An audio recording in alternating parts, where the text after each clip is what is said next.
Alright everyone, it's time to issue a rebuttal to Alexandria Ocasio Cortez. She came out a few days ago and said capitalism was irredeemable, and she means it in the negative sense, like, oh, the system is so evil and horrible. Oh my god, horror, horror. It's like she'll never say this about communism, which has killed over 100 million people, or about certain religious ideologies responsible for tens of millions of other preventable deaths, but, you know, capitalism is a big problem. Technology and the ownership of private property is a big problem. It's terrible. Now, here's my rebuttal. I would say, yeah, capitalism is irredeemable, because it doesn't need to be redeemed. It's already, in its strictest, purest sense, it is a utopian and perfect system. It exactly lines up with competitive biology, namely evolution. Now, no, like social Darwinism, or whatever you term it, that particular, sometimes rather cold, kind of uncaring sort of thing, it doesn't necessarily work for human beings. Here's the thing. Biologically, you're right. If you're like a social Darwinist, you're like, well, you know, basically, fuck people who are weak and downtrodden. The strong shall survive. It is the law of nature. Absolutely, within a biological framework. But when you're talking about economics, it's not biology. It's an extension of it. It's subjugated in part to it, but it's a human system. It's cultural. It's not quite the same as pure biology. Culture evolves too. The concept of tempering capitalism is also an evolutionary trait and an advantage. Having some form of organization, like the idea of a state, that's not in biology, but it's an innate form of organization that does conform to the basic principle of competition. The organization extends that competition beyond inter-individual or small groups and extends it to a larger group of people, allowing greater organizational capacity. Which is an evolutionary, again, huge advantage. That's how you have modern medicine. You couldn't have modern medicine in the sense that you have it now under a system unless you had some degree of organization. Here's what I would rebut, though, on AOC's belief. She believes that essentially, if you look at the sort of things she suggested, she believes that centralized power, that is not individual or voluntary power, but non-voluntary, mandatory state power, should be responsible for most aspects of the economy, should be responsible for most production, should fundamentally, at least in part, own virtually everything. She is a hardline socialist. I love it when people try to say she's not a real... When people who want people like her to be in office, they lie and say, well, it's just social democracy. No. What does socialism primarily entail? You are taking private property and making it public. Not maybe fully collectivized, but more public. You have more centrality, more interventionism and things like that. When they say Venezuela is a capitalist system, I sit there and laugh. Everything there has been nationalized, practically. Everything meaningful has been nationalized in Venezuela. We're not that many steps removed from that. We're not a fully functioning capitalist system anymore. That's our problem. For the last 100 years, we've been tempering capitalism more and more. The problem is the initial seed of that, the progressive era, we should have solved that just with the trust busting and monopoly busting. There was no reason to delve into most of the aspects of progressivism that, in all honesty, I like the dude. I think he was a great president, but he got this one thing wrong. In the progressive era with Teddy Roosevelt, too much government centrality. So while Theodore Roosevelt cared, I believe, while he, I believe, was benevolent, he thought he was doing what was right, the people that came after took that centrality and misused it. And this is basically the problem of abandoning basically a free market, capitalistic, laissez-faire, very laid-back, monarchist, or classically liberal society. The centrality at times makes sense. Well, things are going wrong, we need to organize against it, and so you solve the problem. But because of the legalistic and ever-expanding nature of bureaucracy, especially within a system where it's present at all, you will inevitably then have corrupt elements later that misuse it and use it as a platform to increase their power more, to increase their wealth more. Then you get corporations. They were supposed to be constrained by this government power and instead ended up buying it up. This progressive era is responsible, ironically, the early era of proto-socialism within the Western world, ironically is responsible for all of the problems that the leftists perceive of today. Capitalism is natural. It is simply, this is at its core, it includes two components. This is capitalism. You should be able to own property, and you should be able to voluntarily trade with other individuals and groups at your leisure in a free market. That's capitalism. When people say, well, no, it means corporations owning everything. No. Because in true capitalism, you can't really have monopolies. The trust-busting and anti-monopoly laws preserve capitalism. They don't do away with it. If a corporation is attempting to create a vertical monopoly to prevent competition, it is defeating the purpose and getting rid of, actually, a free market entirely. It's no longer capitalistic. There's no competition. Capitalism has to have competition and private property to exist at all. In some states, you don't therefore have any capitalism. Here in Vermont, for example, if you own a property, a residential property. Let's say I want to grow crops. I don't want to have to go buy food. I want to do it myself. I don't want to have to go buy firewood. I'm going to have a wood stove. I'm going to disconnect from the grid. I'm going to heat my home with wood heating.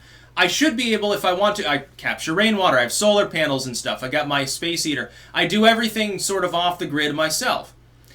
Ultimately, that's very capitalistic. I think it's rather rugged. I'm not actually interested in being quite that much of a survivalist. I think I'll have a home canning and a big garden operation and solar panels, and I'll leave it at that. I kind of like having modern convenience. I don't have a problem with that. I'm not going to go full Varg mode, in other words. Just maybe like halfway there. I'll be able to survive, don't worry.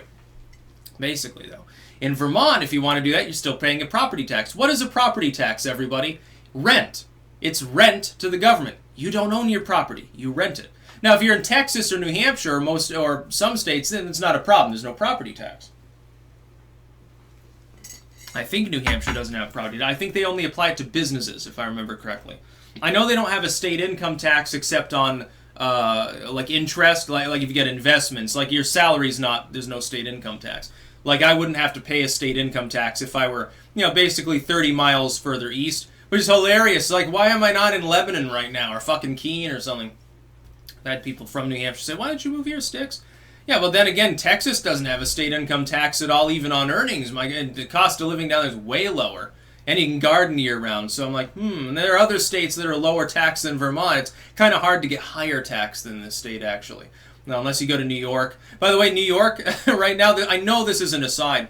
The state of New York is so high tax and so high cost of living that rich people have begun to leave the state. The state is using the auditing system to punish people for doing that. They're like weaponizing audits to try to look through people's last 10 years of returns to try to screw them if they try to leave the state. It's very funny. And they've recouped millions and millions of dollars doing this. It's like, never move to New York. It's a terrible idea. Thankfully here, I'm definitely leaving Vermont fairly soon. I know I've talked about it for several years, but I've got to. My income keeps rising. I'm getting up to the point where my in-state tax rate's going to be upwards of 6-7%. Fuck you. Not going to happen. The state of Vermont doesn't deserve that much money from me. I get no services.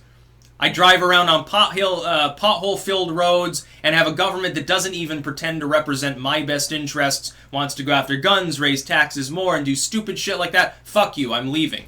As far as AOC goes, though, she sits there blaming capitalism. And then meanwhile, while blaming capitalism, she has this Alger Hiss style, I pulled myself up by the bootstraps bullshit sob story about how she worked as a bartender and a waitress and shit. Okay, so you participated briefly in capitalism when you weren't basically, you're a student and you had things taken care of. And now you've got your law degree and you're a politician. You don't have to worry anymore. By the way, she leaves the House of Representatives. She'll get a pension for the rest of her life that she doesn't have to do any further work for. The best thing you can do, here's what you do. You run for local office. You try to become a representative and then a senator, and maybe you make a gubernatorial run. You can get 3 or 4 different pensions on top of one another, pull in 50, 60K a year without any effort at all for the rest of your life. I think they keep some elements of their health plans as well, if I remember correctly. Very lucrative, very good investment opportunity. All you have to do is run a couple times. You have to spend a few years doing nothing in D.C. and you make a shit ton of money. And then you can also go to make speeches for $100 a plate, even if you're a junior senator or something like that. You can clear as much money as a high-level comedian can in a night without much effort at all. And you don't even have to be funny. You can be a total loser. Just look at Beto O'Rourke, some of these people. No, AOC is totally wrong. Capitalism is what built this nation up. It's what is sustaining it now. The root of capitalism online, look, you gotta look at it this way. Over the last 30 years. A huge amount of our new productivity has come courtesy of the tech industry. That was the result of pure capitalism in motion. Once I realized that the government originally made, was it DARPANet or something? Okay, the internet, technically speaking, was a fusion of academia and the military at first, with some government interventionism. It was centrally planned. But it wasn't really that important until it became public, and all of a sudden a bunch of private individuals took it upon themselves to develop it further. Now it's completely privatized, with the exception of now it's become a monopoly because there was no antitrust oversight levied against these companies. Now we've got two choices. We can either do that, crack the monopolies apart to prevent encroaching censorship and the slow stagnation of the internet, or we can render them public utilities, or we could expand the Constitution, which is what I favor, but there's no will in Congress. Apparently, these people are off their rocker. They want the internet to die and become boring and stuff. They want a new internet to have to be developed. We'll have to take the same basic technology, uncouple it from the existing internet entirely, and create a whole new telecommunications structure in order to get around the censorship. It's possible to do with today's technology. It's not beyond the realm of possibility, but it take a lot of time and effort and money, and doesn't even necessarily pay off in the end.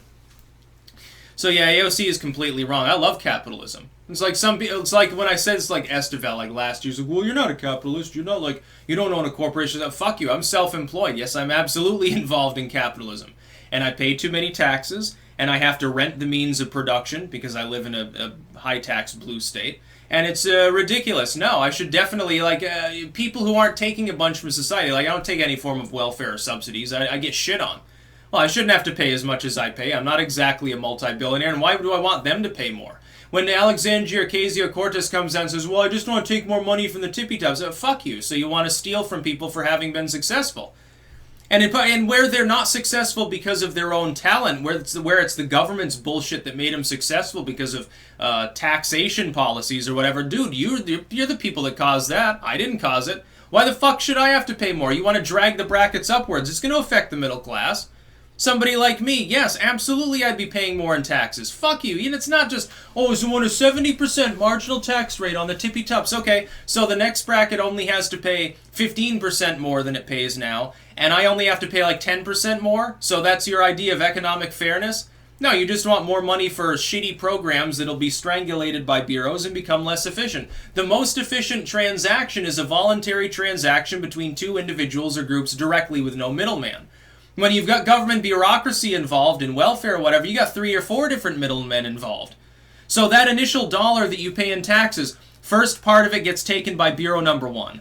Then it gets taken by, some of it gets taken by an accountant and a lawyer and another bureaucrat. And then finally the 40 cents that's left goes maybe partially to the person who needs it. And then they pay taxes on it, so they get like 25, 30 cents in the end off of your dollar. What wonderful, efficient charity this is.